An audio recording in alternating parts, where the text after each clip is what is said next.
Hi class, welcome back to Research Methods. I'm Dr. Shantz and we are doing our video on Chapter 7, which is survey research. And what is survey research? Basically, it's when we ask participants or respondents to tell us about their own thoughts, feelings, or behaviors. I mean, who else would better know your thoughts than you, right? Typically, a respondent is going to self-report using a questionnaire of items or a structured interview where the same questions are asked to each participant. For our video today, we're going to look at the psychological process for respondents in how they approach a survey and the survey items. We're going to evaluate and even look at creating survey items. And we're going to talk about sampling. Sampling is very important when it comes to survey research. And some frequently asked questions that have come up before in this chapter. So the respondent's process of when a participant is faced with a survey item, what kind of psychological process do they go through? What are the cognitive processes that come into play? Let's say they were asked a question like, how often have you used statistics? Well, first they're interpreting the question, like, what do you mean by statistics? Like, I've taken the average of something, just found out what the average price of something is, then maybe I use it every day. Or maybe are you saying like run statistics, like conducting a test? Oh, I've never done that. So first thing that the respondent has to do is interpret what the question is really asking. And then they have to retrieve that information, like, well, when was the last time I did whatever I think that question is asking? And using a judgment on, depending on the response options, the judgment of how are they assessing themselves, because a lot of self-report is the participant kind of thinking about their own thoughts, actions, and behaviors, and they have to judge their own behaviors or thoughts. The response formatting, very important, because depending on what responses are available, it might prime the participant on what they think is the right choice. You see what I mean? Like if the options were every minute to daily, right? And it was like every minute, every 5 minutes, every half an hour, every 3 hours, whatever, and that's the range that the respondent is given, then they're going to feel like, okay, how do I fit within that? Maybe I don't really understand the question. Whereas if you have, that's where you get some range restriction, is when the answers don't fit what the participant is really thinking it should be, right? And then when they do respond, sometimes they'll go back afterwards and do what's called response editing, because they're either concerned with how that makes them look, or looking bad in the researcher's eyes, or that kind of social desirability stuff coming in. So there's a lot going on for a respondent when they are looking at the items that we create on a survey. So those items need to be of high quality, so it's easy to interpret them. It's not something that the respondent has to like guess what the researcher is asking. And the responses themselves have to make sense for what the question is asking. And there's different ways we can evaluate the quality of survey items. The method of reviewing items that our textbook has provided us is called BRUSO, and it stands for brief, relevant, unambiguous, specific, and objective. And if we were looking at, like, if our whole agenda here was trying to evaluate someone's tendency to fear statistics, how would these items rank up as far as quality? Now, heads up, all of these are examples of bad items. They're horrible, but why are they horrible is what we're going for here. So this first item, Do you feel comfortable learning about new or different statistical techniques during your undergraduate program? It's not brief. It's not getting to the point. So that's why this would not be a good item. Relevant is if our pretense, if the researcher is trying to evaluate someone's tendency to fear statistics, what does their GPA have to do with it? Right? So questions need to be relevant to what the researcher is asking about. Unambiguous. Can you read, interpret, and communicate statistics-based information? The reason why this one's bad is because it's called a double-barreled. If someone can read statistics-based information, but they don't feel comfortable communicating it, then how would they answer this question? The question's got too many things in it. Read, interpret, and communicate. It's considered a double-barreled item, and that makes it ambiguous. The respondent wouldn't know, okay, what are they really after? And when researchers do get an answer, we don't know if the respondent was saying that they can read, that they can interpret, or they can communicate, because it could have been any of them. So that's a bad question because it's ambiguous. Specific. Are you afraid of math is too general. Like if we're really looking at someone's fear of statistics, then afraid of math, are you saying counting? Like counting numbers, that's math.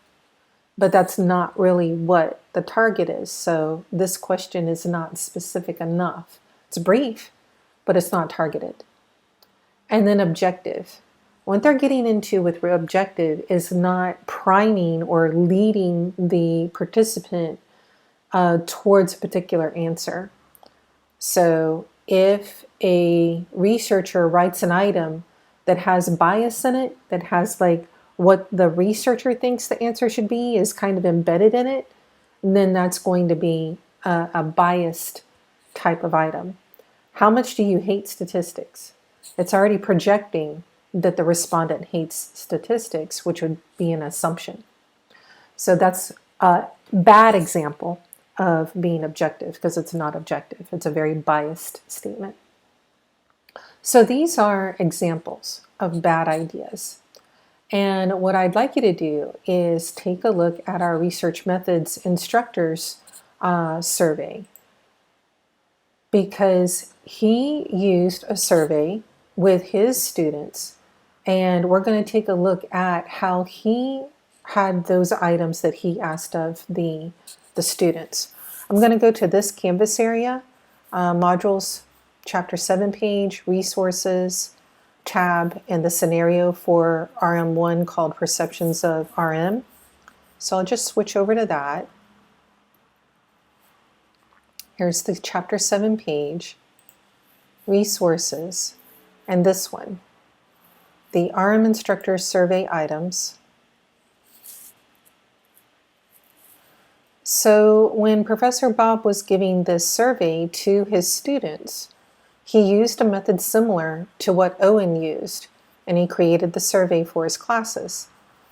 He used a scale from 1 to 5, 1 being not relevant to 5 being highly relevant.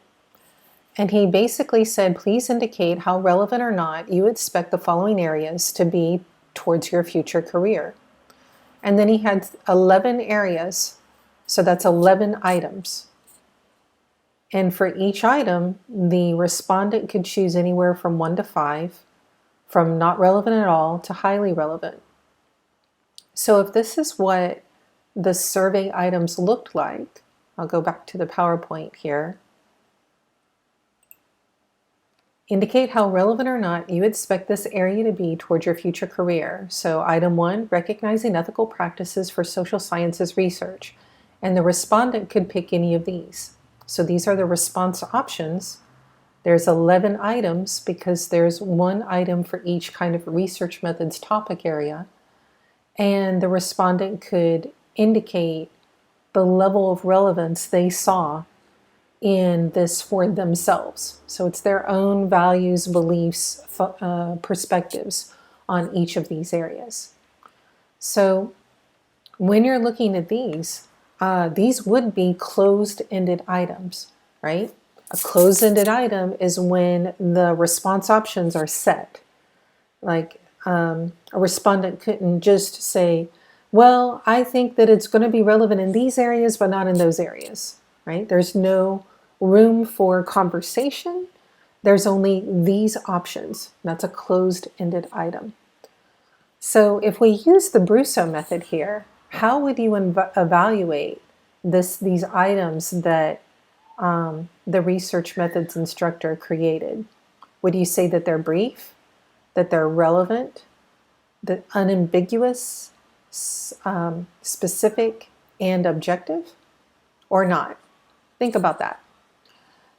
And how I mentioned, these are closed-ended items. If the research methods instructor, if Professor Bob really wanted to know about the student's experience with the research methods topics, that would be more of an open-ended item, more of that qualitative design where an item can just say, what's your perspective? What do you think about the relevancy of research methods topics? It can be just open-ended, and then the respondent is able to really get into that expressing what they think instead of being limited to these items. So some pros and cons when it comes to quantitative methods, which would be closed-ended, or qualitative methods, which would be more open-ended, more what is your experience overall, right? For your assignment associated with survey items, I want you to create a couple of survey items. Again, let's say that you're wanting to assess one's fear of statistics.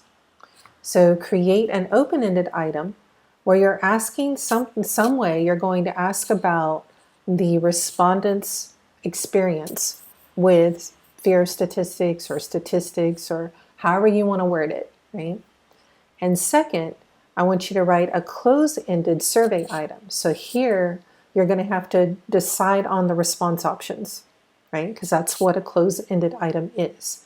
Again, trying to assess the participant's fear of statistics. Third on this assignment would be to describe how someone might respond to your items based on the cognitive model of survey response that we were talking about, so that interpreting the question and retrieving the information and the judgment formation, those steps, I want you to think about them. How would a participant approach the items that you created using that cognitive model? And then this is set up as a discussion board. I'll go show it to you in a second. But the last thing you would need to do is go back and evaluate a classmate's close-ended item using the Brusso model. So the brief, relevant, unambiguous, specific, objective. So you got a fair amount of work there. And I have set this up where you don't have access to see others' posts until you have posted your questions first. So it'd be best to go ahead and get your questions in, give it a day, and then go back and use the Brusso model to evaluate a classmate's close-ended item. Let's take a look at that. It'll be in Survey Research and in your Deliverables tab.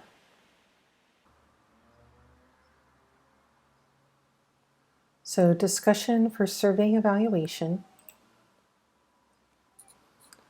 And here, it's the same directions as on the PowerPoint. You know, create your open-ended item, create your closed-ended item, describe how you think the participant will respond using that cognitive model of survey response, and then come back later and evaluate a classmate's closed-ended item, that's that second one, using the Brusso model. So that is due July 9th. And you can see your rubric under here for what's being looked for there. Okay, going back to the PowerPoint.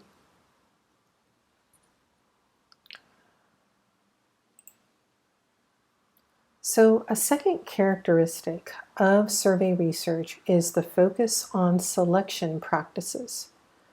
The sample of respondents, the sample of participants, needs to be representative of the population of interest. For example, if answering the research question is important to college students, then a sample should be made up of college students. In other words, it's not just, oh, we shouldn't use college students for participants. It depends on the research question. If the answer to the research question is important to that population, then you want to use a sample from that population. So, how is a correct sample recruited for a study? Well, there's lots of different sampling strategies, and they break down into two major groups: the probability sampling methods and the non-probability sampling methods. And the biggest difference there is that in the probability sampling method, those have equal chance of being selected. So there's no bias in the selection process. Whereas in the non-probability, there is a bias in the selection method itself. For example, convenience sampling is just whoever's convenient to me. Volunteer sampling would be, I said, hey, can I get volunteers for a study about fear of statistics? And whoever raised their hand would be the ones in the study. So they're already self-selecting based on if they like or agree with the topic. And then snowball sampling, I don't think they talk about this one in your text, is where I have the participant tell me other participants to recruit. So then you kind of have like-mindedness. Like if I ask you to recruit your friends, then I have you and your friends who might have similar beliefs, values, perspectives, and that doesn't give me a wide variety of those perspectives in the study. The probability sampling methods, everyone in the sampling pool has equal chance of being selected for the study. And that's less biased in the selecting practice itself. So you want to be familiar with these different types. And I did put you guys a video for the differences in sampling types as well on Canvas. So if we go to modules, chapter 7 page, resources.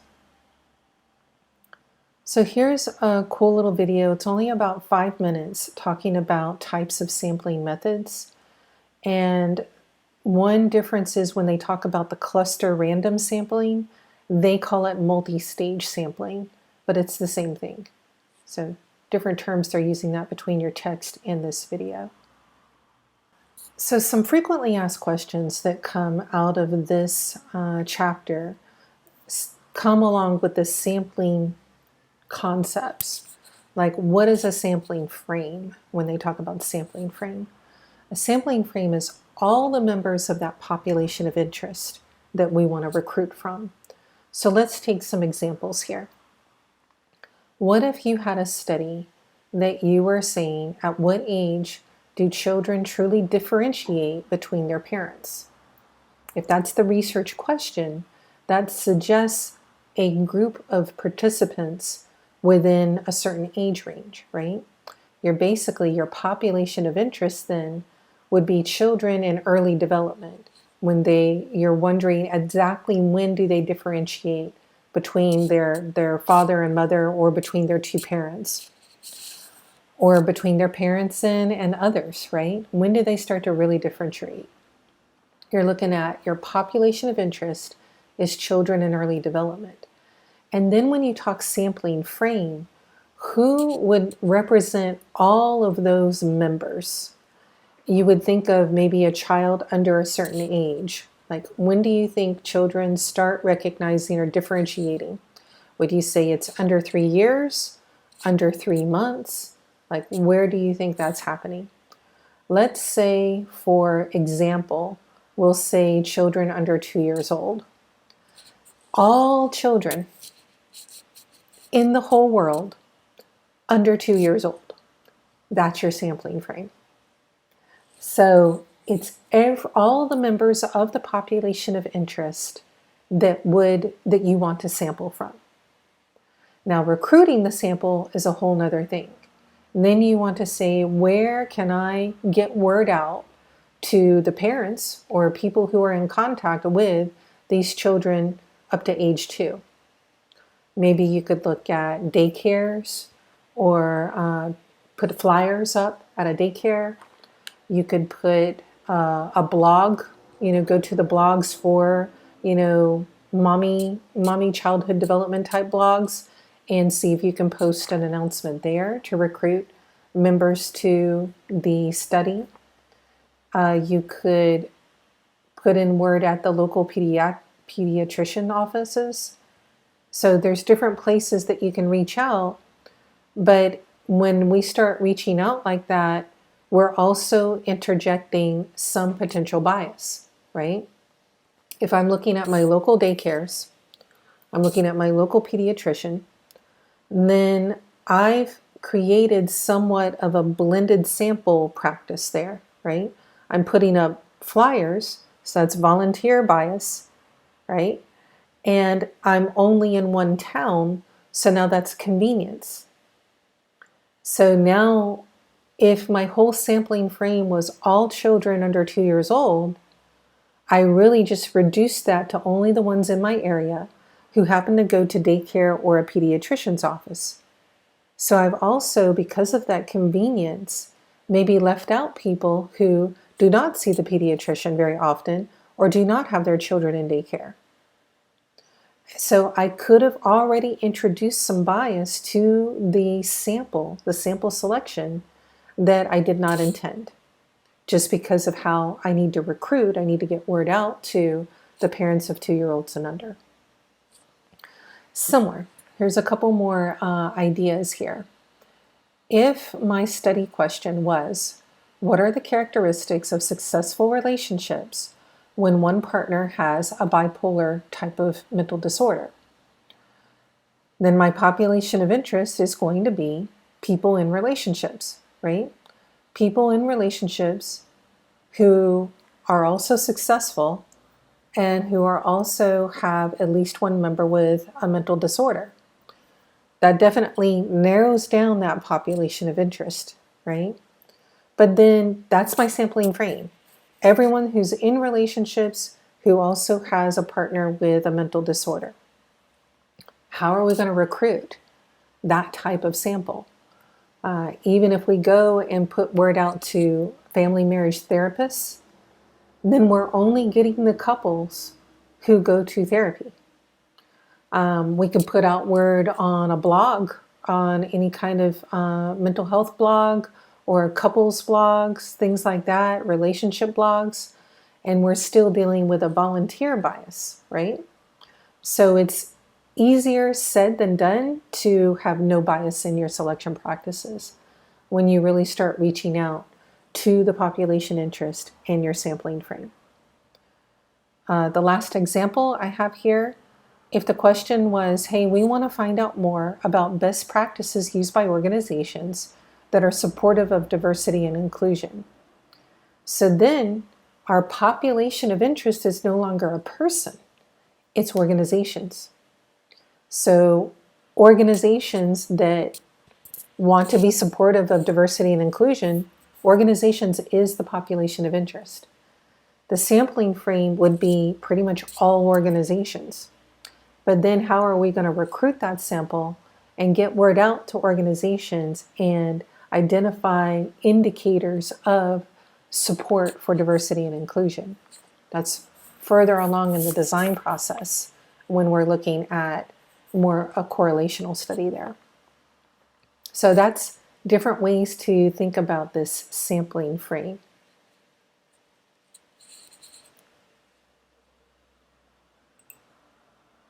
Another frequently asked question from this chapter, it regards sampling bias, and specifically, what is the difference between sampling bias and sampling error?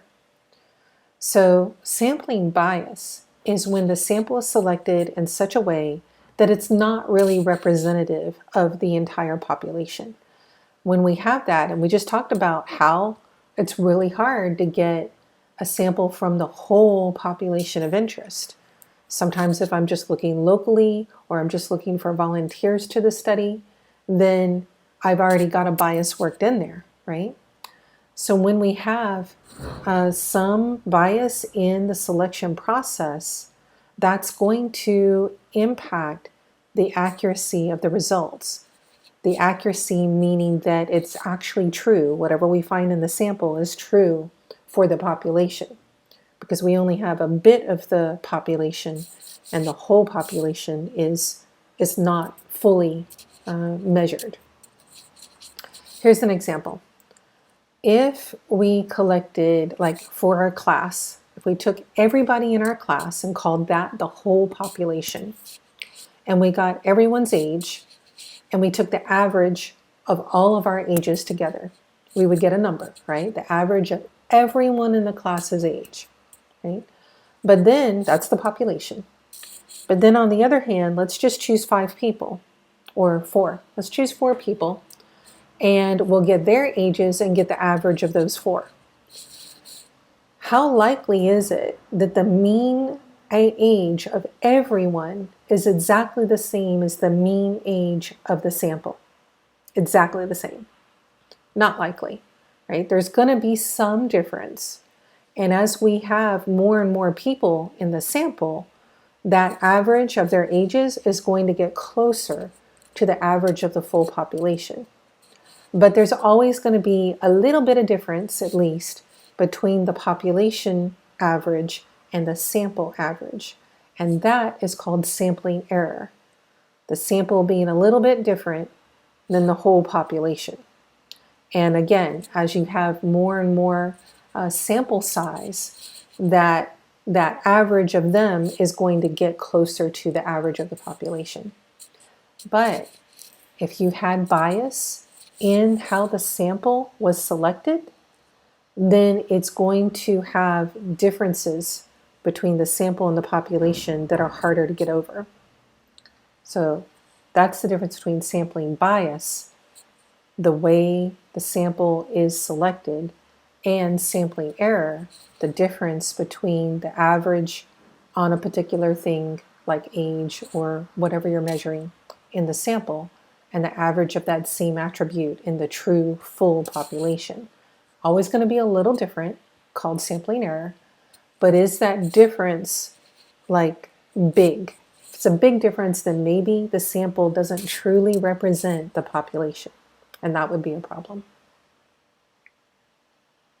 Okay. So that's kind of it in a nutshell for Chapter 7 survey research. We looked at respondents' cognitive process when answering surveys. We talked about creating and evaluating survey items. We talked about sampling process and went over a couple of FAQs that have been in this chapter before. If you have other questions about the chapter, I would love to hear about them. Post them on the weekly chapter Q&A discussion board.